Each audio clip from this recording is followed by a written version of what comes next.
যদ্বৈতং ব্রহ্মোপনিষদি তদপশ্যতনুভাজ অন্তান্তর্যামী পুরুষ ইতি সহসাংস বিভব ষড়ৈশ্বর্যং পূর্ণজহ্য ভগবান স্বয়ময়ং ন চৈতন্যাৎ কৃষ্ণাৎ জগতি পরতত্ত্বং পরমিহ অনর্পিতচরিম চিরাৎ করুণয়া অবতীর্ণ কলৌ সমর্পয়িতুম উন্নত উজ্জ্বলরসাম সভক্তি শ্রিয়ম হরিপুরট সুন্দরদতি কদম্ব সন্দীপিতঃ সদা হৃদয় কন্দরে স্ফুরতু শচীনন্দন রাধা কৃষ্ণ প্রণয় বিকৃতি হ্লাদিনী শক্তিরস্মা দেকাত্মনাবপি ভুবি পুরা দেহভেদো গতৌ তৌ চৈতন্যাখ্যং প্রকটমধুনা তদ্বয়ং চৈকমাপ্তং তদ্ভাবাঢ্য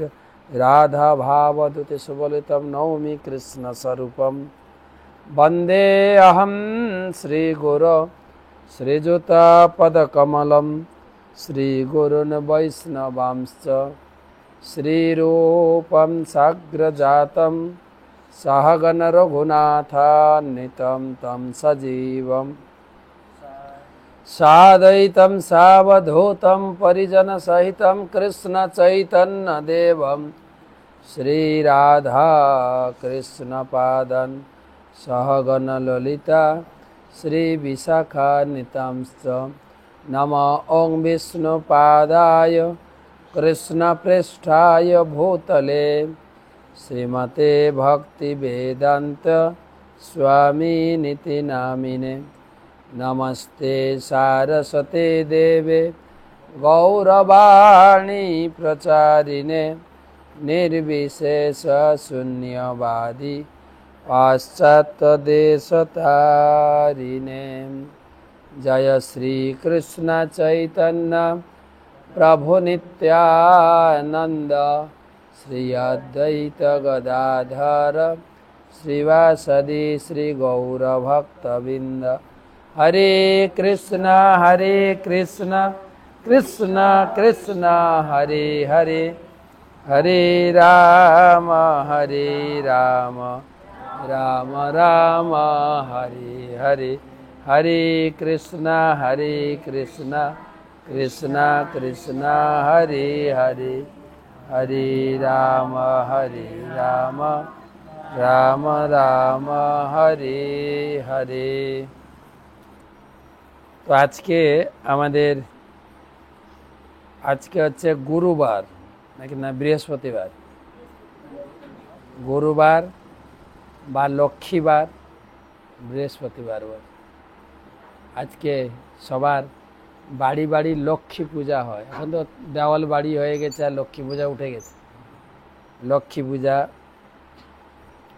আর গুরুবার, আজকে দিনে গুরুর মহিমা কীর্তন, শ্রবণ এবং কীর্তন তা আমরা করলাম নামহট্ট ভবনে। তো এখন এসেছি আমরা গুরুবারে চৈতন্য চরিতামৃত পাঠ। আজকে 125তম চৈতন্য সুধা মাধুরী শ্রী নিত্যানন্দ তত্ত্ব নিরূপণ শ্রীল কৃষ্ণদাস কবিরাজ গোস্বামী তিনি প্রতিষ্ঠা করতে চাইছেন। ব্রজেন্দ্র নন্দন যেই শচীসুত হইল সেই বলরাম হইল নিতাই। চৈতন্য মহাপ্রভুকে প্রতিষ্ঠা করেছেন তিনি সাক্ষাৎ ব্রজেন্দ্র নন্দন কৃষ্ণ। বৃন্দাবনে যিনি পূর্ণ স্বরূপে লীলা করছিলেন তিনি এই নবদ্বীপ ধামে এসেছিলেন তার সপার্শ্বদ পরিবৃত হয়ে। তো বলরামও সঙ্গে এসেছিলেন। যদ্যপি বলরাম বৃন্দাবনে একই পিতার কাছে জন্মগ্রহণ করেছিলেন কৃষ্ণলীলায়, তাদের মা আলাদা ছিল কিন্তু বাবা তো একজন ছিলেন। রোহিণীর পুত্র বলরাম এবং দেবকীর পুত্র কৃষ্ণ ছিলেন। আর এখানে দুই প্রান্ত। চৈতন্য মহাপ্রভু জন্মগ্রহণ করেছিলেন মায়াপুর সচী মাতার গৃহে যোগপীঠে, আর নিত্যানন্দ প্রভু বড় ভাই হিসেবে জন্মগ্রহণ করেছিলেন একাচক্র বীরভূম জেলায়। তো কবিরাজ গোস্বামী বিভিন্ন দিক দিয়ে প্রতিষ্ঠা করছেন যে নিত্যানন্দ প্রভু হচ্ছেন বা বলরাম হচ্ছেন ভগবানের দ্বিতীয় প্রকাশ বা অভিন্ন ভগবান। বলরাম হচ্ছেন সেবক ভগবান, কৃষ্ণ হচ্ছেন সেব্য ভগবান। তো তারা পঞ্চতত্ত্ব রূপে এখানে এসেছিলেন এবং কৃষ্ণ নাম প্রচার করেছেন। তিনি বলরাম, তিনি লক্ষণ রূপে এসেছিলেন। এর আগেও আমরা আলোচনা করেছি রাম লক্ষণ, লক্ষণ ছোট ভাই ছিলেন, এই আজকের আলোচনায় আসবে। কিন্তু ভগবান রামচন্দ্র যখন 14 বছর বনবাস স্বীকার করলেন, বনবাস তো ছিল ভগবান রামচন্দ্রের, কিন্তু লক্ষণের তো বনবাস ছিল না, কিন্তু লক্ষণ স্বীকার করেছিলেন। তখন তিনি ভগবানের কাছে বা রামচন্দ্রের কাছে তিনি আবেদন রেখেছিলেন, এর পরের অবতারে কিন্তু আমি বড় ভাই হয়ে আসব। কেননা বড় ভাই মানে সংসারের অনেক দায়িত্ব গ্রহণ করতে হয় সংসারে। আর যেহেতু রামচন্দ্র ভগবান বড় ভাই রূপে এসেছিলেন, তাই পিতৃসত্ত্ব বা 14 বছরের বনবাসটা তিনি গ্রহণ করেছিলেন, যেটা লক্ষণ মোটেই পছন্দ করেননি। তাই লক্ষণ বলছেন যে তুমি হচ্ছে আনন্দময় পুরুষ, তা তুমি এত দায়িত্ব নেবে কেন? তুমি শুধু লীলা করবে, আমি দায়িত্ব নেব, পরের অবতারে আমি বড় ভাই রূপে আসব। তাই তিনি এসেছিলেন বলরাম রূপে। আর মা যশোদা বলরামকেই সমস্ত দায়িত্ব দিয়ে পাঠাতেন গোচারণে। দাউ ভাই বা দাদা ভাই, দাউ ভাইয়ের সঙ্গে যেতেন, আর বলরাম খুব কন্ট্রোল করতেন। সেই জন্য মাঝে মাঝে কৃষ্ণ দাউ ভাইকে ছেড়ে যেতেন, যেরকম অঘাসুর বধ, কালীয় দমন লীলা, তারপরে ব্রহ্মার গোবৎস হরণ, এগুলোতে বলরাম ছিলেন না। তো যাই হোক, সেই দাপর যুগে কৃষ্ণ বলরামের পরে কলিযুগে গৌর অবতারে লক্ষণ বড় ভাই রূপে এসেছিলেন, তিনি হচ্ছেন নিত্যানন্দ। সেই নিত্যানন্দ তত্ত্ব প্রমাণ করা হচ্ছে। আজকের আলোচনা হবে 127 শ্লোক থেকে শ্রী চৈতন্য চরিতামৃত মহাকাব্য আদিলীলা পঞ্চম পরিচ্ছেদের 127 শ্লোক থেকে আলোচনা হবে। প্রথমে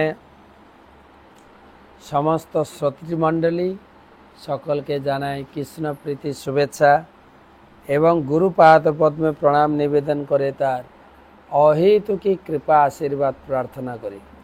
নম ওং বিষ্ণুপাদায় কৃষ্ণ প্রেষ্ঠায় ভূতলে শ্রীমতে জয় পতাকা স্বামী নীতি নামিনে নম আচার্য পাদায় নিতাই কৃপা প্রদায়িনে গৌরকথা ধামদায় নগর গ্রাম তারিণে জয় জয় শ্রী চৈতন্য জয় নিত্যানন্দ জয় অদ্বৈত চন্দ্র জয় গৌর ভক্তবৃন্দ জয় জয় শ্রী চৈতন্য জয় নিত্যানন্দ জয় অদ্বৈত চন্দ্র জয় গৌর ভক্তবৃন্দ জয় জয় শ্রী চৈতন্য জয় নিত্যানন্দ জয় অদ্বৈত চন্দ্র জয় গৌর ভক্তবৃন্দ। তো নিত্যানন্দ প্রভু অর্থাৎ বলরাম বৃন্দাবনে কি কি রূপে সেবা করেন না? বলরাম নিজেকে বিস্তার করেছেন ছত্র পাদুকা শয্যা উপাধান বসন আরাম আবাস যজ্ঞসূত্র সিংহাসন। বলরাম বৃন্দাবনে নিজেকে প্রকাশ করেছেন। এই যে ঠাকুরের সিংহাসন, এটা বলরামের প্রকাশ। ঘণ্টি বলরামের প্রকাশ। ভগবানের থালা বাটি বাসন ভগবানের শয্যার বেড, বিছানা, মশারি সব বলরামের প্রকাশ। বলরাম সেই জন্য কৃষ্ণের জন্মের আগে সপ্তম গর্ভ বলরাম এসেছিলেন দেবকীর গর্ভে, গর্ভকে ধাম তৈরি করার জন্য, যেখানে কৃষ্ণ অবস্থান করবেন। তাই বলরাম আগে ঢুকেছিলেন। তো সেই আলোচনা, সেই তো অনন্ত যার কহি এক কলা, হেন প্রভু নিত্যানন্দ কে জানে তার খেলা। দেখবেন বড় বড় মন্দির বানাতে গিয়ে নিচে অনন্ত সে স্থাপন করা হয়, যিনি তার ফনার উপরে সেই মন্দিরটা ধারণ করবেন। ব্যথা লাগে না? আরে মন্দির তো দূরের কথা, পুরো ব্রহ্মাণ্ডকে ধারণ করছেন। আর শাস্ত্রে বলা হয়েছে যে আমাদের কাছে মনে হয় এত বড় ব্রহ্মাণ্ড ভারী, নিত্যানন্দ প্রভু কিভাবে ধারণ করছে, কিন্তু কবিরাজ গোস্বামী বলছেন নিত্যানন্দ প্রভুর মাথায় যেন একটা সর্ষে পড়ে আছে। সর্ষে মাথায় একটা সর্ষে পড়লে ভারী লাগে কি? নিত্যানন্দ প্রভু সেই রকম সারা ব্রহ্মাণ্ডকে ধারণ করে আছে। এসব প্রমাণে জানি শ্রী নিত্যানন্দ তত্ত্বসীমা, তাহাকে তো অনন্ত কহি কি তার মহিমা। অথবা ভক্তের বাক্য সত্য করি মানি, অথবা ভক্তের বাক্য মানি সত্য করি, সকল সম্ভবে তাতে যাতে অবতরি। অবতার অবতারী অভেদ যে জানে, পূর্বে জয়ছে কৃষ্ণকে কেহ কাহ করি মানে। অবতার অবতারীর মধ্যে কোনো পার্থক্য নেই। কেহ কয়ে কৃষ্ণ সাক্ষাৎ নরনারায়ণ, কেহ কয়ে কৃষ্ণ হয় সাক্ষাৎ ব্রাহ্মণ। ভগবান আর ভগবানের বিভিন্ন অবতারের মধ্যে কোনো পার্থক্য নেই। অনেক লোক বলে আমরা কৃষ্ণ ভক্ত, আমরা নারায়ণকে কেন পূজা করব, বা যখনই সকাল সন্ধ্যায় আমরা তুলসী আরতি করতে যাই, প্রণাম মন্ত্র করতে গিয়ে অনেকটা ঢোক গিলতে হয়। ওং বৃন্দায় তুলসী দেবই প্রিয়া ওই কেশব শেষ। বিষ্ণু ভক্তি বলবো না কৃষ্ণ ভক্তি বলবো? আমরা তো কৃষ্ণ পূজা করি, বিষ্ণু বলবো না। আবার কেউ বলে না যা আছে তাই বলতে হবে। কোনটা বলবো? বিষ্ণু কৃষ্ণের ভিতরে কোনো ভেদ নেই তো, যেটা লেখা আছে ওটাই বলেন। বিষ্ণু ভক্তি পদে দেব। বিষ্ণু মানে নারায়ণ নয় শুধু, বিষ্ণু মানে সর্বব্যাপক। ভগবান কৃষ্ণকে অর্জুন যুদ্ধক্ষেত্রে বিষ্ণু বলেও সম্বোধন করেছে। প্রভুপাদ বলেছেন কারো কাছে যদি আজকের যে মন্দিরে যে প্রভুপাদের উক্তি পাঠ করছিলেন, বলছেন কারোর কাছে যদি 1 লক্ষ টাকা থাকে, তার কাছে 500 টাকার নোট, 100 টাকার নোট, 50 টাকা, 20 টাকা, 2 টাকা আছে কি না? ঠিক সেই রকম কৃষ্ণ মানে তার ভিতরে সব অবতার আছে। বামন, নৃসিংহ, ভগবান নারায়ণের যত অবতার। তাই অত হিজি বা হেজিটেশন বোধ করার দরকার নেই। বিষ্ণু বলবো না কৃষ্ণ বলবো? কৃষ্ণ ভক্তি পদে দেবী সত্যপথে না। আপনি শ্লোককে আপনি কি বলা যায় এডিট করতে পারবেন না, কাটাকাটি করতে পারবেন না। শ্লোকে যা লেখা আছে ওটাই বলতে হবে। আপনি শ্লোকের সংশোধন করার ক্ষমতা আপনাকে দেয়নি তো ভগবান। আর ভুলেও এসব সংশোধন করতে যাবেন না।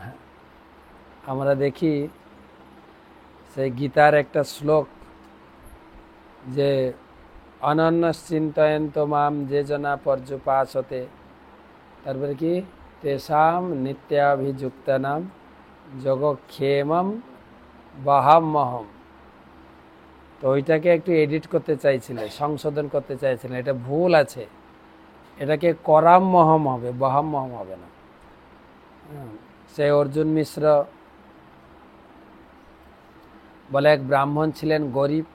ব্রাহ্মণরা গরিব হয় না? কেউ আবার এই ক্লাস শুনে মনে করবেন না আমাকে গরিব বলা হচ্ছে না। আমি আগে বলেছি লক্ষ্মী সরস্বতী 2 বোন, খুব ঝগড়া করে, এক জায়গায় থাকে না। লক্ষ্মী থাকবে তো সরস্বতী থাকবে না, অর্থাৎ কেউ যদি পণ্ডিত হবে তার টাকা পয়সা থাকবে না, লক্ষ্মী থাকবে না। সরস্বতী থাকলে লক্ষ্মী থাকবে না।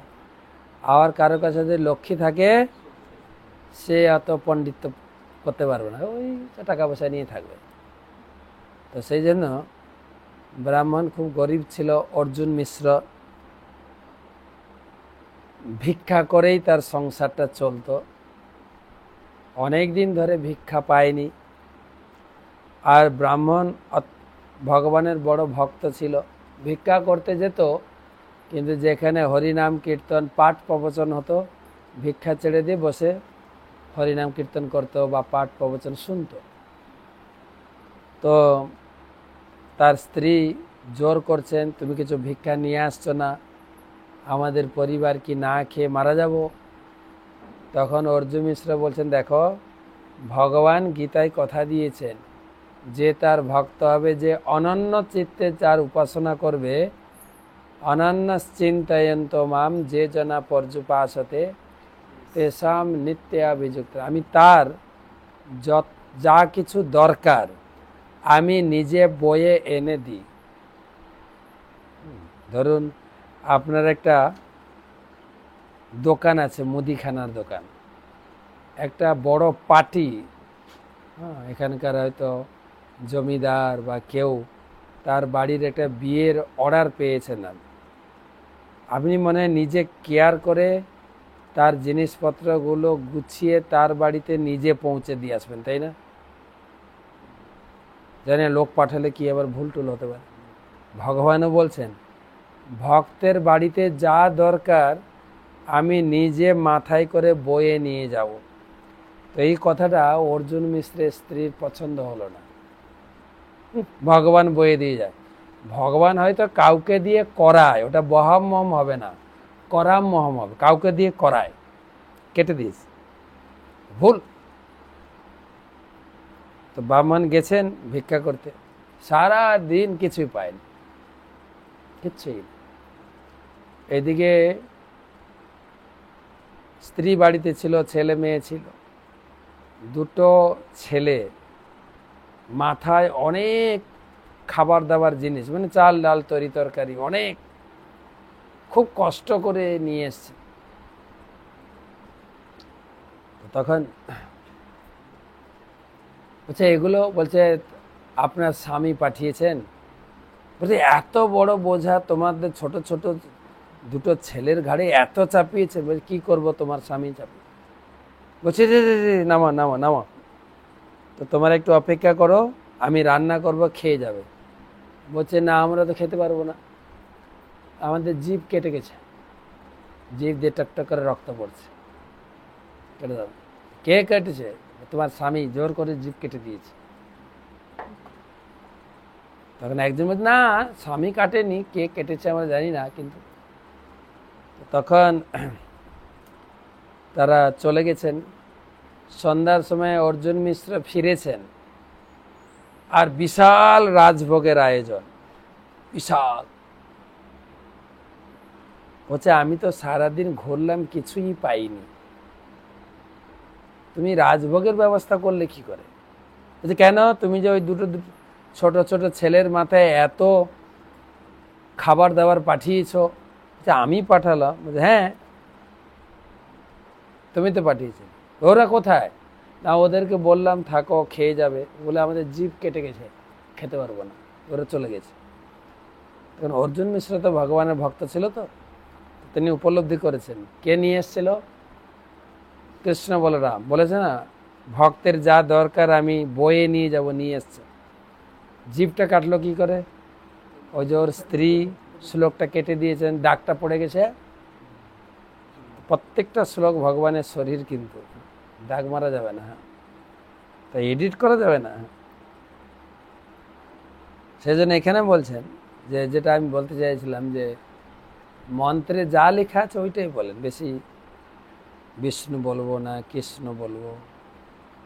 কি বিষ্ণু বললে কি আমার কৃষ্ণ ভক্তিটা চলে যাবে নাকি? না। এখানে বলছেন কেহ কয়ে কৃষ্ণ সাক্ষাৎ নারায়ণ, কেহ কয় কৃষ্ণ হয় সাক্ষাৎ বামন। কেউ বলছে কৃষ্ণ নারায়ণ হয়ে এসছেন। নারায়ণ আর কৃষ্ণের মধ্যে কি তফাৎ? আমাদের পরম পূজ্য শ্রী শ্রীমৎ ভক্তি পুরুষোত্তম মহারাজ বলছিলেন, বলছে বিচারক জাজ যখন তিনি অফিসে বসেন, সিংহাসনে বসেন, সবাই তাকে ভয় করে। স্যার স্যার স্যার, কাউকে তিনি শাস্তি দেন, কাউকে তিনি পুরস্কার করেন, হাতে একটা ঘন্টা থাকে, এই অর্ডার। জাজ যখন অফিসে বসে, আর উনি যখন বাড়িতে আসেন, হয়তো তার নাতি তার ঘাড়ে চেপে বসে বসে ঘুষি মারছে, হয় না? তো জাজ যখন অফিসে থাকে, মহারাজ বুঝাচ্ছিলেন ঠিক ভগবান যেন নারায়ণ স্বরূপ হচ্ছে অফিসে বসার মতো, একদম স্ট্রেট কাট। আবার ভগবান যখন ঘরে থাকেন, জাজ যখন ঘরে থাকেন, ভগবান যখন ঘরে থাকেন, তখন কৃষ্ণ স্বরূপ। তখন তাকে তো জাজ বা ভগবান রূপে তো মানে না তো গোপিকারা। কৃষ্ণ যখন গোপ সখাদের সঙ্গে খেলাধুলা করতেন, হ্যাঁ, কখনো কৃষ্ণ হেরে যেতেন, কৃষ্ণের কাঁধে উঠে বসে, এই হেরে গেছো, বসো, তোমার কাঁধে চড়বো, তুমি আমাদেরকে নিয়ে ঘোরাবে। নন্দের বেটা হয়েছে তো কি হয়েছে, কি হ্যাঁ বসা। তারপরে গোপীরা কি গালাগালি দিতেন। বলছেন, প্রিয়া যদি মান করি কর এ ভৎসন। ভৎসন করে না মাঝে মাঝে স্ত্রীরা উল্টা পাল্টা বলে, ও ভৎসন। তখন কৃষ্ণ লুকিয়ে লুকিয়ে শুনতেন, খুব ভালো লাগতো, কিন্তু ভালোই জমছে। কিন্তু বেদস্তুতি হইতে হরে মোর মন। ব্রাহ্মণরা এত বড় বড় মন্ত্র বললেও আমার এত ভালো লাগে না, গোপীরা যখন গালাগালি দিত না, খুব ভালো লাগে। লিখেছে।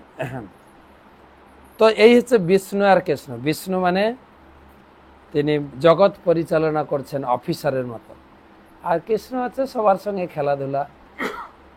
এটা এখন আপনি কাজ আদায় করার জন্য কি অফিসে যাবেন না বাড়িতে যাবেন, এটা হচ্ছে ব্যাপার। বাড়িতে গেলে কাজ ভালো হবে, কিন্তু অফিসে গেলে অর্ডার মতো চলতে হবে। সেই জন্য আমরা কৃষ্ণ ভক্ত, কিন্তু দুইজন একই ব্যক্তি, কৃষ্ণ আর বিষ্ণু। কেহ কয়ে কৃষ্ণ ক্ষীরোদকসাই অবতার, অসম্ভব নহে সত্য বচন সবার। কৃষ্ণ যাবে অবতরে সর্বাংশ আশ্রয়, সর্বাংশ আসি তবে কৃষ্ণের মিলয়। আর যখন স্বয়ং কৃষ্ণ রূপে আসেন জগতে, সমস্ত অবতার তার ভিতরে প্রবেশ করে।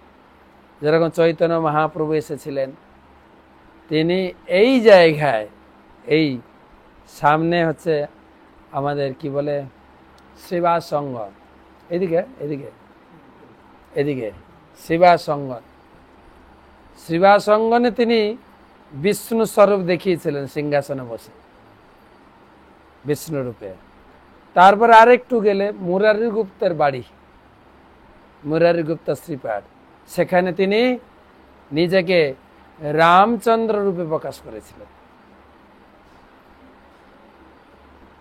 কেননা মুরারি গুপ্ত ছিলেন হনুমানের অবতার। আবার আপনি নবদ্বীপে যাবেন, নবদ্বীপে তিনি বরাহ রূপে প্রকাশিত হয়েছে। আবার যখন শিবাস ঠাকুর যখন চাঁদ কাজী ঘোষণা দিয়েছেন যে হরিনাম যদি বন্ধ না করো, কালকে সবার জাত নেব, অর্ডার হয়ে গেছে। তো পরের দিন সকাল থেকে শিবাস ঠাকুর নরসিংহ পূজা করছেন। হ্যাঁ, উগ্রং বীরং মহাবিষ্ণুম জ্বলন্তম সর্বতোমুখম নৃসিংহং ভীষণং ভদ্রং মৃত্যু মন্ত্র জোরে জোরে মন্ত্র করছে। মহাপ্রভু এসে তার সামনে নরসিংহ রূপে, আর তুমি কার পূজা করতো? আমি তো নরসিংহদেব। ওর সাধ্য আছে আমাদের জাত নেবে কি খোল ভাঙবে, আসুক না, কি করতে হয় আমি ঠাকুর, তুমি ভয় করো না। তিনি নরসিংহ রূপে দর্শন দিয়েছেন, তিনি রামচন্দ্র রূপে, তিনি নারায়ণ রূপে, তিনি বরাহ রূপে দর্শন দিয়েছেন। তিনি যেই যেই রূপে জানে সেই তাহা কহে, সকল সম্ভবে কিছু কৃষ্ণে কিছু মিথ্যা নহে। ভগবান যে যে রূপের ভক্ত তার কাছে তিনি সেই রূপে প্রকাশ হয়েছেন। শ্রীল প্রভুপাদ এই শ্লোকের উপরে তাৎপর্য দিয়েছেন অনেক বড়।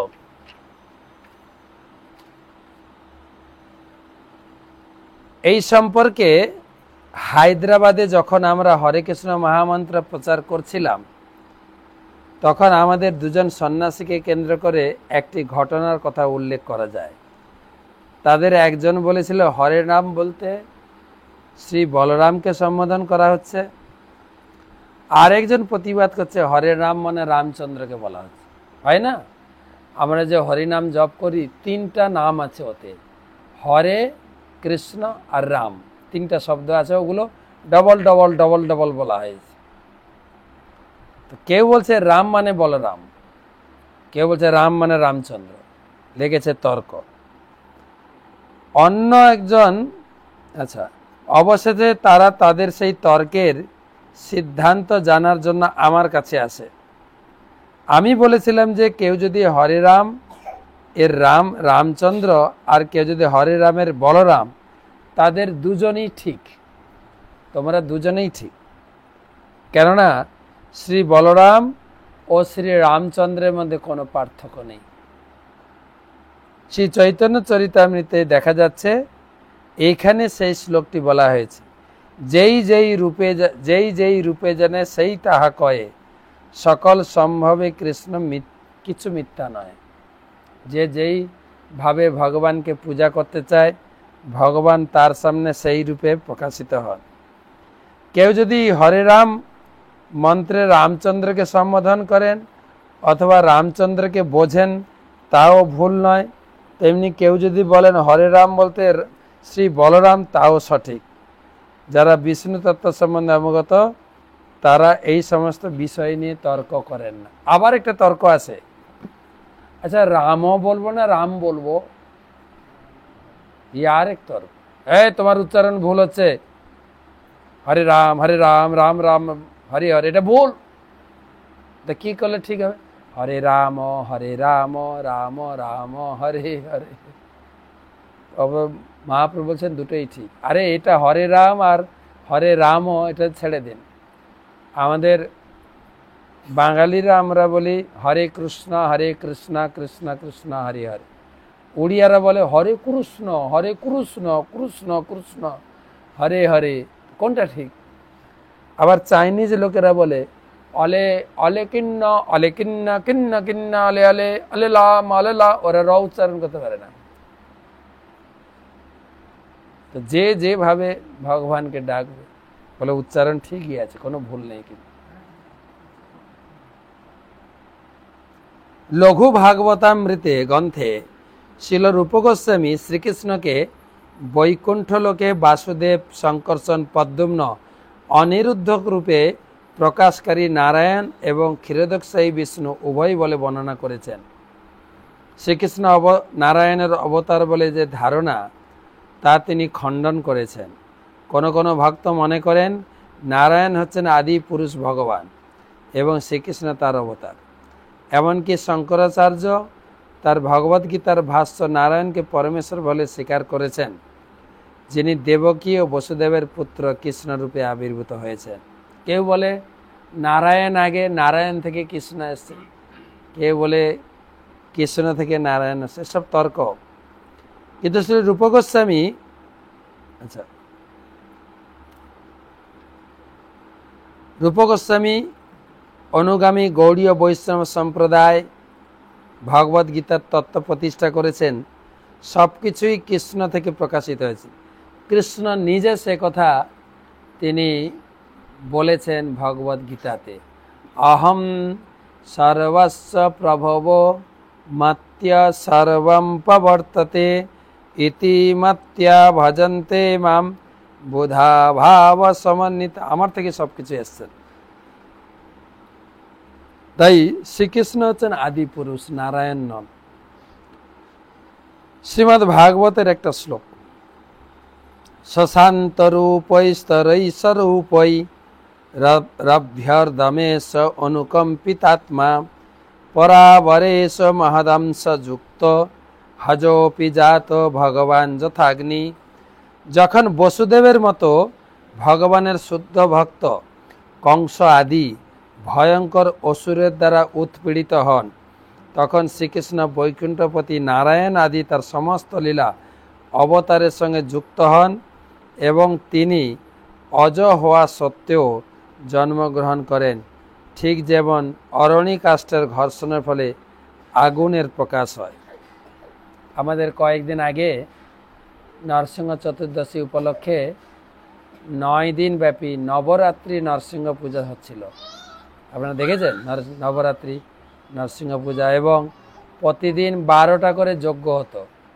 9 দিন হয়েছে 108টা যজ্ঞ। ওখানে কিন্তু কোনো ম্যাচ বক্স বা কোনো কিছু লাইটারের লাইট জ্বালায়নি, কিন্তু তারা অগ্নি উৎপন্ন করেছেন ঘর্ষণের ফলে। দেখেছেন ছবিতে, ভিডিওতে আছে। কয়েকজন ব্রাহ্মণ মন্ত্র বলছেন আর কয়েকজন ঘর্ষণ করে করে আগুন। অর্থাৎ কাঠের ভিতরে আগুন আছে, ঠিক একটা পরিবেশ এলে সের ভিতরে আগুন জ্বলে। ঠিক সেই রকম এই জগতে ভগবান আছেন। যখন দরকার তখন তিনি আবির্ভাব রূপ ধারণ করে প্রকাশিত হন। যেরকম যদি বলা হয়, এই বাতাসের ভিতরে অনেক লোক নাচছে, গাইছে, ঝগড়া করছে, তর্ক করছে, মারপিট করছে। কথাটা ঠিক না ভুল? ঠিক করে ঠিক। টিভি লাগিয়ে দেন, দেখতে পাবেন। এগুলো কোথায় আছে? ইথারে আছে না, বাতাসে ঘুরছে। তো টিভি মেশিন ওটাকে ক্যাচ করে দেখাতে পারে। ঠিক ভগবানও সেরকম। এখন তো ইথার ছেড়ে দিন, এখন সব কর্ডলেস হয়ে গেছে। আগে ছিল ফোনে, ওইখান থেকে কথা বলবে, তারের মাধ্যমে আসবে। এখন তার নেই, কিন্তু কোথা থেকে আসছে? ইথারে ছাড়া আছে, ইথার থেকে ক্যাচ করছে। ঠিক সেরকম ভগবান আছেন, যখন দরকার তিনি অবতার রূপে প্রকাশিত হন। যেরকম দেবকীর গর্ভে কংসের জেলখানাতে এসেছিলেন।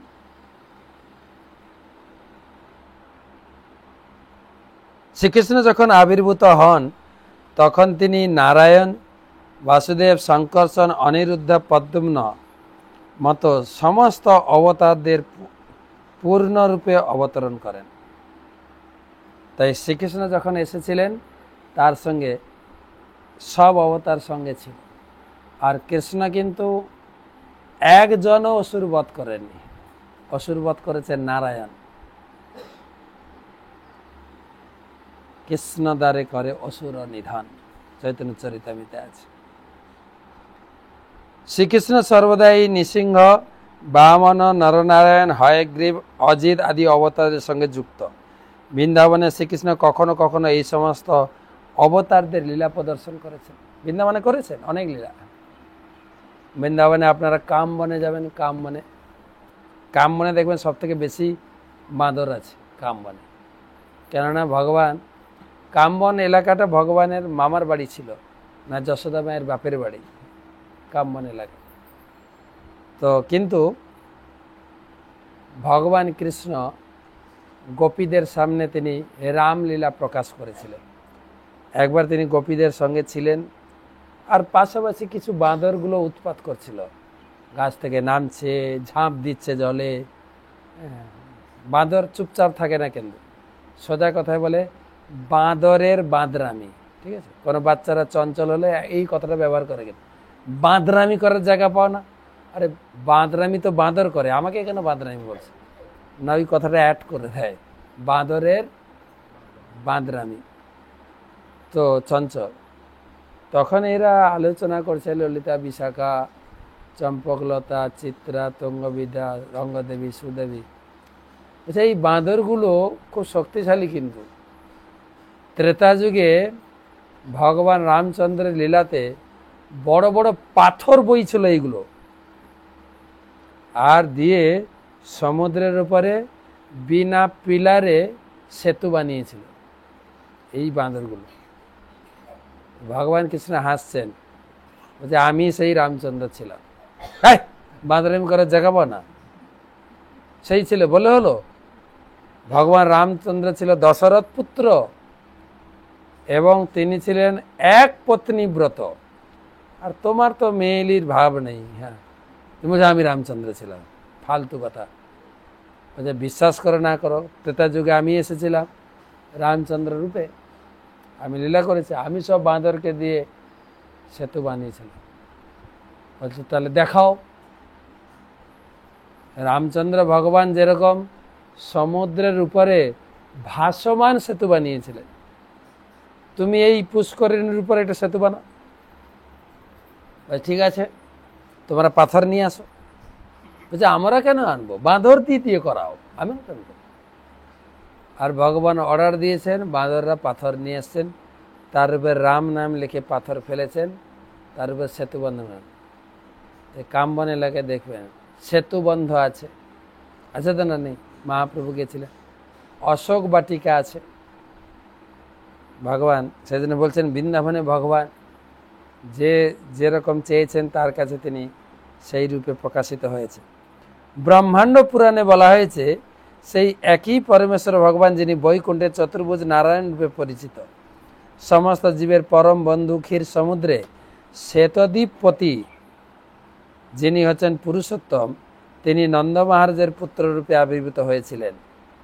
আগুনে বিভিন্ন আকারের স্ফুলিঙ্গ রয়েছে, তাদের কোনটি খুব বড় কোনটি খুব ছোট। ক্ষুদ্র স্ফুলিঙ্গগুলিকে জীবের সঙ্গে তুলনা করা হয়েছে, আর বৃহৎ স্ফুলিঙ্গ কৃষ্ণের অবতারের সঙ্গে তুলনা করা হয়েছে। সমস্ত অবতারই শ্রীকৃষ্ণের প্রকাশ, তাদের লীলান্তে তারা পুনরায় শ্রীকৃষ্ণের সঙ্গে ঐক্যপ্রাপ্ত হন। সুতরাং বিভিন্ন পুরাণে শ্রীকৃষ্ণকে কখনো নারায়ণ, কখনো ক্ষীরোদক্ষী বিষ্ণু, কখনো গর্ভদক্ষী বিষ্ণু, কখনো বৈকুণ্ঠনাথ বলে বর্ণনা করা হয়েছে। যেহেতু শ্রীকৃষ্ণ সর্বাবস্থাতেই পূর্ণ, তাই মূল সংকর্ষণ শ্রীকৃষ্ণ রয়েছেন। যেহেতু সমস্ত মূল অবতার সংকর্ষণ থেকে প্রকাশিত, তাই বুঝতে হবে তার পরম ইচ্ছার প্রভাবে তিনি বিভিন্ন অবতারদের প্রকাশ করতে পারেন, এমনকি তিনি শ্রীকৃষ্ণের উপস্থিতিতেও। তাই মহান ঋষিরা বিভিন্ন নামে শ্রীকৃষ্ণের মহিমা কীর্তন করেছেন। এভাবেই সমস্ত অবতারের অবতারী আদি পুরুষ যখন কখনো অবতার বলে বর্ণনা করা হয় তখন ভুল হয় না। অতএব শ্রীকৃষ্ণ চৈতন্য গোসাই সর্ব অবতার লীলা করি সবারে দেখাই।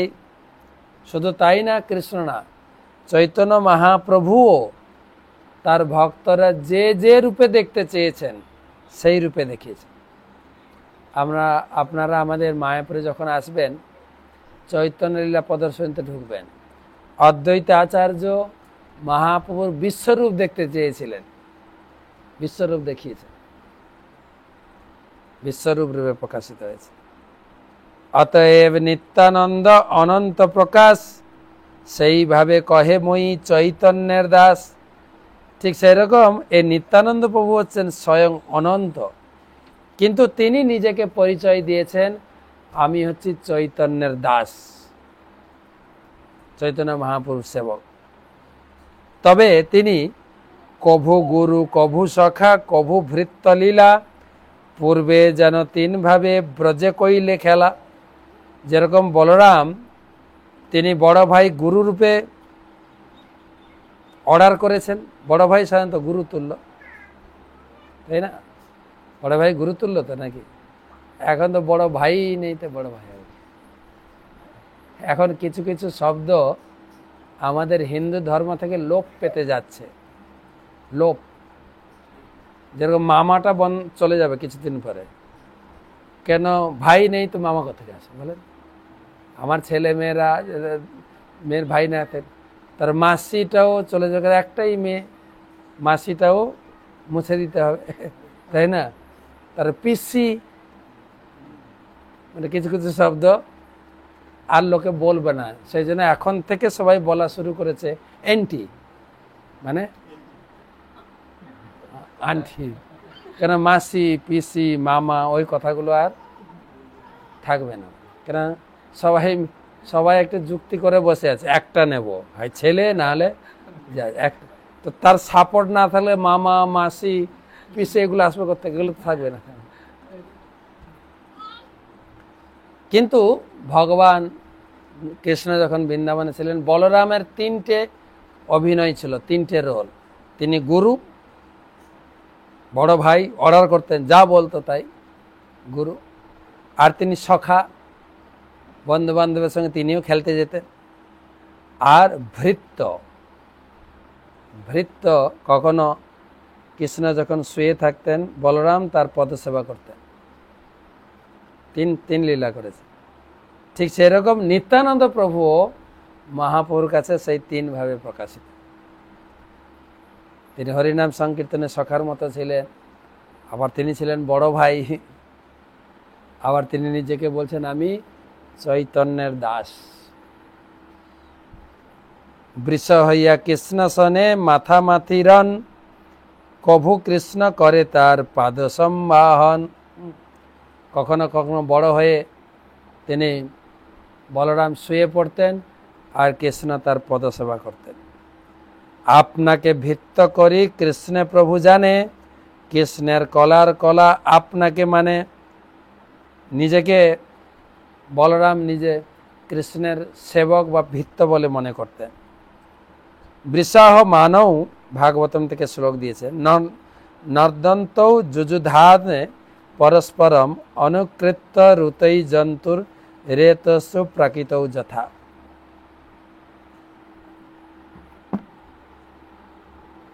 সাধারণ বালকদের মতো তারা 2 ভাই বিষের মতো গর্জন করতে করতে পরস্পরের সঙ্গে যুদ্ধ করতেন, পশুদের মতো ডাক করতেন। কচিত ক্রীড়া পরিশ্রান্তম গোপত সঙ্গ অপহরণম, স্বয়ং বিশ্রাময়তার্য পাদ সম্মাহ না দিভি। কখনো কখনো শ্রীকৃষ্ণের জ্যৈষ্ঠ ভ্রাতা বলরাম খেলতে খেলতে পরিশ্রান্ত হয়ে পড়তেন, কৃষ্ণ তার পাদে সম্মান করতেন।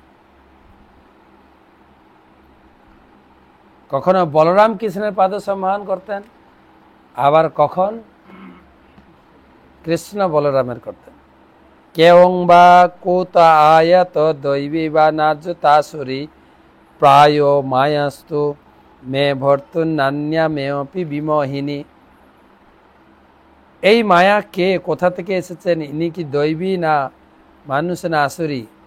তিনি নিশ্চয়ই আমার প্রভু শ্রীকৃষ্ণের মায়া শক্তি, কেননা তিনি ছাড়া আমাকে কেউ বিমোহিত করতে পারে না। যাই হোক, আমরা 140 পর্যন্ত পড়লাম, সময় তো হয়ে গেছে। আমরা পরের বৃহস্পতিবার আবার 141 থেকে পড়ব নিত্যানন্দ তত্ত্ব। 1 সপ্তাহ অপেক্ষা করতে হবে আবার চৈতন্য চরিতামৃত শুনতে গেলে। একটা প্রশ্ন আছে, প্রশ্নটা আলোচনা।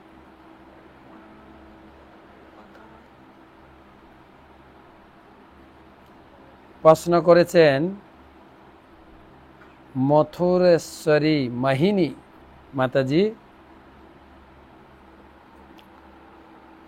মহারাজ, এবার নৃসিংহ চতুর্দশীতে আমি একটি প্রশ্নের সম্মুখীন হয়েছি, কৃপা করে যদি উত্তর প্রদান করতেন। প্রশ্নটা হচ্ছে, সুই দিয়ে কি তুলসী মঞ্জরি বা তুলসী পাতা কি মালা গাঁথা যায়? গাঁথলে কি কোনো অপরাধ হয়? আপনারা তুলসী মালা গাঁথেন তো কি ছোঁচ লাগানো যাবে না লাগবে না? হ্যাঁ, দেওয়া যায় না? হ্যাঁ, দেওয়া যায় না? অত খুঁটিনাটি না বিচার করে মালা গাঁথবেন, যেটা সুবিধা হবে। হ্যাঁ, তো খুঁটিনাটি বিচার করেন, সুন্দর করে মালা গেঁথে ভগবানকে পরিয়ে দেবে। প্রথম কথা হচ্ছে আমার জানা নেই, দ্বিতীয় কথা হচ্ছে যেটা আপনার ভালো ওইটা করবেন। আর যারা তর্ক তুলেছেন তাদের কাছে জিজ্ঞাসা করবেন। হ্যাঁ, সব থেকে ভালো। ঠিক আছে, তুলসী পাতা ভোগে দেওয়ার পরে প্রসাদ রূপে যখন দেওয়া হয়, চিবিয়ে খাওয়া যায় না? দাঁত লাগালে অপরাধ হবে না তো? কি করে যাবে? চিবিয়ে খাওয়া যায় কি খাওয়া যায় না? উত্তর কি? চিবিয়ে খাওয়া যায় না গিলে খেতে হবে? হ্যাঁ, হ্যাঁ, তো চিবাতেও পারবেন, আপনি ছোঁচ লাগাতেও পারবেন, কোনো অসুবিধা নেই। ছোঁচ দিয়ে গাঁথবেন, অসুবিধা নেই। কাঁচি দিয়ে কাটবেন, সোঁচ দিয়ে গাঁথবেন, ঠিক আছে, সব করতে হবে, ঠিক আছে। তো সবাই ভালো থাকেন, সুস্থ থাকেন। বারে বারে বলছি গরম পড়েছে, কিন্তু একটু আম পানা খাবেন। হ্যাঁ, আমরা এসছি এখানে আম পানা খাইয়েছি, আম পানা, তারপরে একটু গ্লুকন-ডি, গ্লুকন-সিটা আরও ভালো, একটু টকটক লাগবে গরমে, মাঝে মাঝে খাবেন, ডিহাইড্রেশন যেন না হয়। ভালো থাকবেন, ভগবানের কাছে প্রার্থনা করি। শুভরাত্রি।